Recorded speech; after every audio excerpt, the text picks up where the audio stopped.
जब एक ICU monitor beep करता है तो पेशेंट की ही नहीं डॉक्टर की हार्ट बीट भी बढ़ जाती है। पर वो अपनी इस हार्ट बीट पर कंट्रोल कैसे पाता है? एक एक ही दिमाग में मेडिसिन और इमोशंस को कैसे बैलेंस रखना है, और एक ही परिस्थिति में सिंपैथी एम्पैथी को कैसे रखना है, कैसे बैलेंस करना है, इन सब का एक बहुत बढ़िया एग्जाम्पल है डॉक्टर माइंडसेट। समाज का डॉक्टर के प्रति अलग माइंडसेट है, लेकिन डॉक्टर का अपने पेशेंट के प्रति बिल्कुल अलग माइंडसेट है। एक पीडियाट्रिशियन जब एक छोटे बच्चे को देखता है तो उसके फेस पर स्माइल आती है। वो उसे पूरी तरह से व्यक्त नहीं करता। दूसरी साइड जब एक वो छोटे बच्चे को एक क्रिटिकल कंडीशन में देखता है तो वो अंदर से बहुत दुखी, बहुत उदास होता है। उसे भी पूरी तरह से व्यक्त नहीं करता। आप ये सोच रहे होंगे कि डॉक्टर शायद सिंपैथेटिक नहीं है, शायद इमोशंस को समझ नहीं रहा है।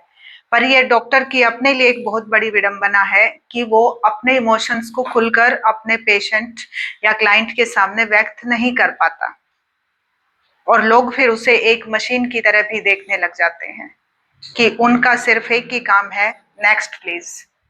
लेकिन इस नेक्स्ट पेशेंट प्लीज के पीछे भी एक कहानी है।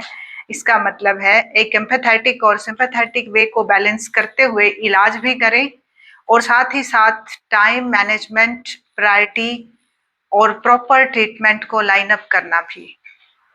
एक ही साथ इतनी सारी प्रायोरिटीज को सेट करते हुए किस तरह से डॉक्टर अपने माइंड सेट को भी बनाए रखता है, ये भी बहुत चुनौतीपूर्ण है।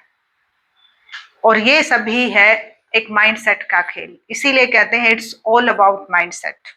एक साइकेट्रिस्ट जब 10 पेशेंट देखता है तो उसका अपना दिमाग हैवी हो जाता है।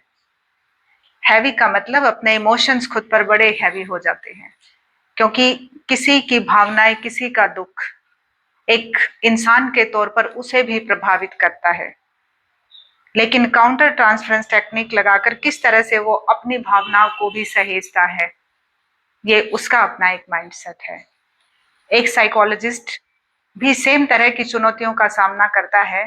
हर रोज जब लोग उनको आकर बोलते हैं कि हमें दवाई नहीं चाहिए, या हम लंबी थेरेपी नहीं लेंगे, या हमारे घर से जिस जिसको हम बुलाएं, सपोज हमने बुला लिया अपने पेरेंट्स को लेके आओ अगर कोई बच्चा आता है, या पेरेंट्स आते हैं तो हम बोलें कि जिनके लिए आप आए हो उनको लेके आओ। तो बहुत सारी कंडीशन यहाँ लोग आके लगाते हैं कि वो नहीं मानते कि थेरेपी कोई इलाज है, या ये कोई ऐसी प्रक्रिया है जिससे समस्या समाधान होगा, तो हम ये नहीं करेंगे।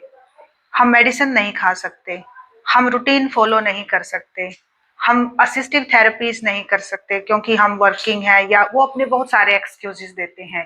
इस कंडीशनल बेसिस पर ट्रीटमेंट करना, सिंपैथेटिक और एम्पैथेटिक दोनों अप्रोचेस को बैलेंस करते हुए, ये चैलेंज हर रोज साइकोलॉजिस्ट के सामने आता है।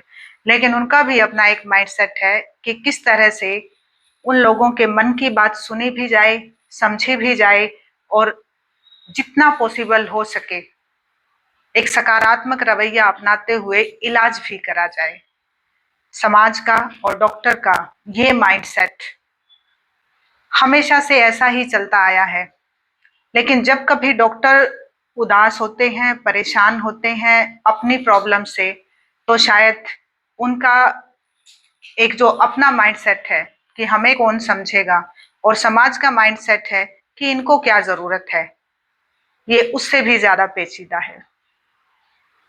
क्योंकि मेडिसिन के डॉक्टर के भी इमोशंस होते हैं, और उन्हें भी सुनने और समझने की जरूरत होती है। समाज को डॉक्टर के प्रति भी एक सहानुभूतिपूर्ण रवैया अपनाना चाहिए।